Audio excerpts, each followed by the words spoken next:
وہ مرتبہ اللہ نے فاطمہ بنت اسد کو عطا کیا کہ عباس بن عبد المطلب روایت کرتے ہیں کہ عام طور سے مکے کے گرد جو مکانات تھے جب 14ویں کا چاند ہوتا تھا تو 12 تاریخ سے 12، 13، 14 شروعات ہوتی تھی کہ سب اپنے گھروں سے باہر فرش بچھا کر بیٹھتے تھے چاندنی میں.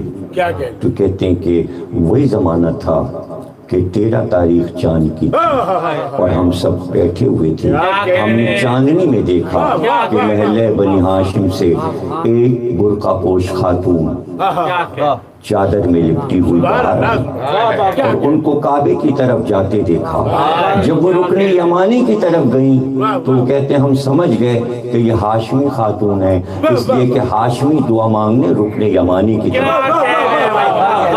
رکن یمانی طے شدہ بات تھی کہ بنی ہاشم وہیں سے دعا مانگتے. آج بھی رکن یمانی موجود ہے. اور وہ کہتے ہیں کہ پھر ہم نے دیکھا کہ کسی نے دعا کے لیے ہاتھ اٹھائے اور پھر اس کے بعد وہ سایہ نگاہوں سے غائب ہو اور پھر سب ہم اٹھ کھڑے ہوئے یہ دیکھنے کے لیے کہ کعبے کے دروازے میں تو تالا پڑا تھا. تو پھر وہ سایہ کہاں گیا؟ پھر صبح یہ شور ہوا کہ ابو طالب کی زوجہ فاطمہ بنت اسد کے لیے دیوار ٹوٹی اور کعبے کے اندر سے بلاوا آیا. اب یہ بلاوا جو میں کہہ رہا ہوں اس میں کوئی حیرانی کی بات نہ ہو، اس لیے کہ قرآن میں 2 بیویاں ایسی ہیں جن سے اللہ نے بغیر فرشتے کے بات کی ہے. میں پورا قرآن لیے بیٹھا ہوں، جہاں سے آپ کہیے میں وہیں سے بات کروں. ایک مریم ہے، ایک مادر موسیٰ کہ اللہ خود مخاطب ہوا ہے. پڑھ لیجئے سورے کو اٹھا کے پڑھ لیجئے.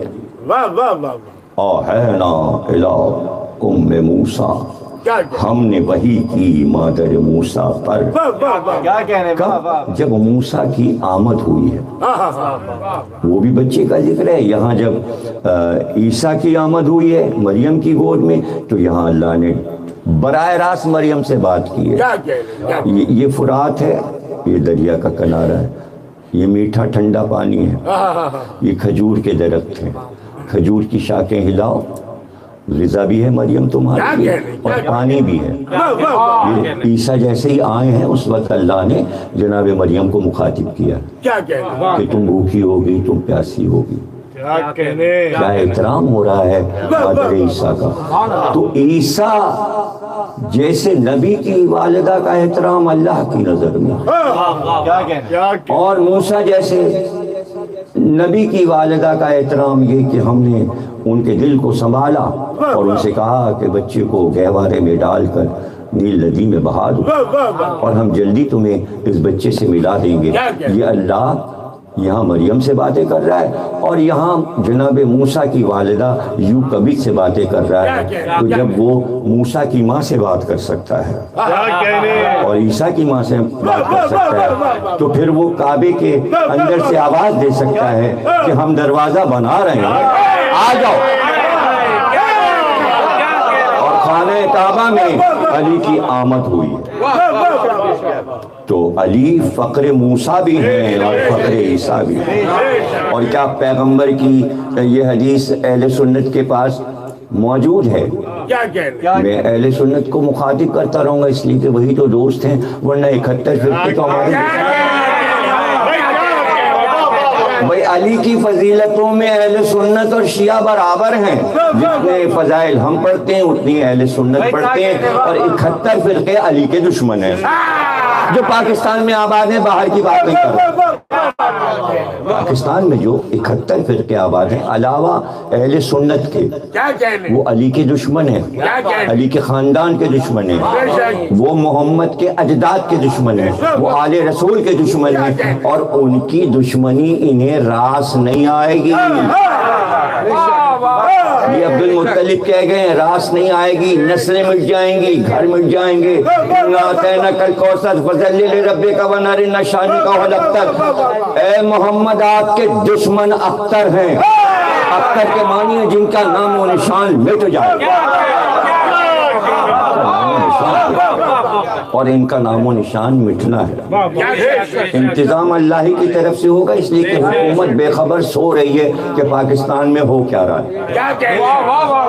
سارے ذمہ دار ادارے سو رہے ہیں کہ اہل بیت کی توہین 71 فرقے پاکستان میں کیوں کر رہے ہیں، اور ہم آپ کو سنائیں گے اور بتائیں گے کہ وہ کیا کیا کر رہے ہیں، آن لائن بتائیں گے تاکہ سب سنیں کہ وہ کر کیا رہے ہیں، وہ شرارتیں کیا کر رہے ہیں۔ میں تو سمجھ رہا ہوں وہ پاکستان کے بھی دشمن ہیں، اسلام کے دشمن ہیں، آل محمد کے دشمن ہیں، سرکار کے دشمن ہیں۔ تو ان دشمنیوں پر نظر رکھیں اہل سنت۔ اب یہ نہ ہو کہ اتنے بزی آپ تراویح پڑھنے میں ہو جائیں کہ آپ کو پتہ ہی نہ ہو کہ ہو کیا رہا ہے، قرآن کے ساتھ سازشیں کیا ہو رہی ہیں، آل محمد کے ساتھ سازشیں کیا ہو رہی ہیں۔ قرآن پڑھیے، لیکن ان قرآن کے محافظوں کو بھی تو دیکھ لیجئے کہ آپ کو ان کا بھی تو احترام کرنا ہے، جنہوں نے یہ قرآن بچا کر یہاں تراویح تک مسجدوں تک پہنچا دیا۔ پہنچانے والے تو یہ آل محمد ہیں، محافظ تو اس قرآن کے ابو طالب تھے۔ وہ نازل ہو رہا تھا، تلوار لیا ابو طالب، اپنے بھتیجے کی حفاظت کر رہے تھے، صرف بھتیجے کی حفاظت نہیں کر رہے تھے، اس کتاب کی بھی تو حفاظت کر رہے تھے۔ تو تراویح کے بعد ذرا ابو طالب کا نام بھی لے دیا کیجئے مسجدوں میں اہل سنت، اس لیے کہ ان کا احسان ہے، وہ محسن اسلام ہے۔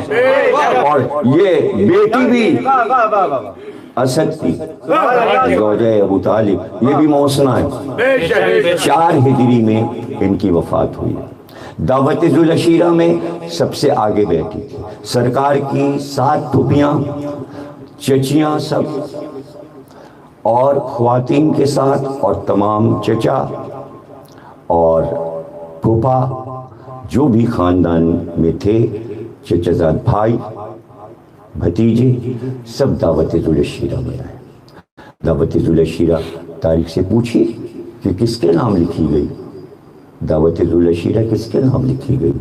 آپ نے یہ تو کہا تھا لا الہ الا اللہ، میں اللہ کا رسول ہوں۔ جو آج وعدہ کرے گا کہ اس دین کو آگے بڑھانے کے لیے، پھیلانے کے لیے، جو وعدہ کرے گا کہ میری مدد کرے گا، میں آنے والے دور میں اس کو اپنا جانشین، اپنا خلیفہ، اپنا وزیر بناؤں گا۔ تو وہ علی تو تھے جو اٹھے تھے اور کہا تھا کہ میں آپ کا ساتھ دوں گا، اور میں وعدہ کرتا ہوں کہ آپ کے اس کام میں برابر سے حصہ لوں گا۔ کیا دعوت ذوالعشیرہ کو 71 فرقے قرآن سے نکال دیں گے، تاریخ سے نکال دیں گے؟ پہلی آواز جو آئی ہے نصرت دین کے لیے وہ علی کی ہے۔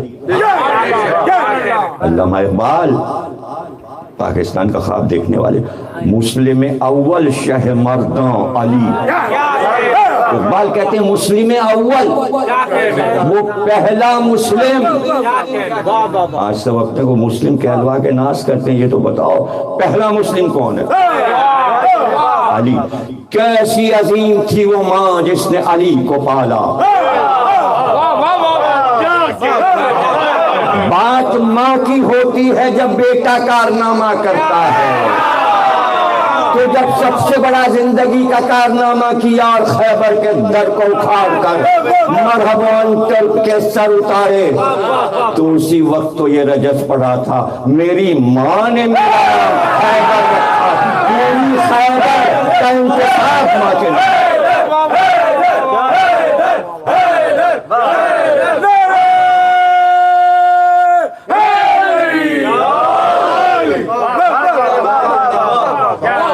حضرت عباس علی کے شجاع بیٹے ہوتے ہیں فاطمہ بنت اسد کے، اور جب آئے ہیں کربلا میں مرتجز کی سواری پر بیٹھ کر، وہ شان و شوکت حضرت عباس کی دیکھنے والی تھی، جسے میر انیس کہتے ہیں کہ جب عباس آئے ہیں میدان میں تو ایک لرزہ تاری، صرف میدان میں نہیں، انیس کہتے ہیں ملک عرش کے پائے کو سنبھالے، کہتے ہیں ملک عرش کے پائے کو سنبھالے، گیتی کو خدا آج تباہی سے، کیا غزوہ خندق میں بہے خون کے نالے، ہے خلائے خیبر کے یہی توڑنے والے، نقشہ نظر آ جائے گا پھر جنگ احد کا، ہوتا ہے لڑائی پہ چڑھا بنت اسد کا، ہوتا ہے لڑائی پہ چڑھا بنت اسد کا۔